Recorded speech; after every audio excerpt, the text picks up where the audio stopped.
میں 18 بیٹیوں کے نام اور اس کے بعد میں ان کے شوہروں کے نام بھی سناتا ہوں. پھر اس کے بعد مجھ سے آپ پوچھئے گا کہ اس میں ایک نام نہیں آیا. حضرت زینب شوہر عبداللہ ابن جعفر، ام کلثوم شوہر عون بن جعفر طیار، فاطمہ بنت علی شوہر محمد بن ابو سعید بن عقیل، حضرت زینب صغریٰ محمد بن عقیل، رقیہ حضرت مسلم بن عقیل، ام ہانی عبداللہ اکبر بن عقیل، ام سلمہ سلت ابن عبداللہ بن نوفل بن حارث بن عبد المطلب کی دی.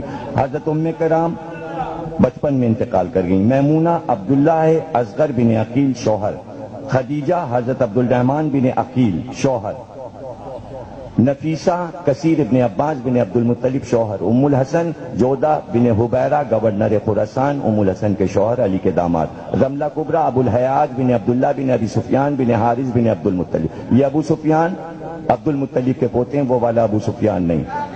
سکینہ رقیہ تقیہ بچپن میں انتقال کر گئیں. رملہ صغریٰ جعفر بن عقیل کی زوجہ. اب ان شوہروں میں کوئی نام آیا؟ یہ سب اپنے اپنے پھوپھیوں کے گھر گئیں یا چچاؤں کے گھر گئیں؟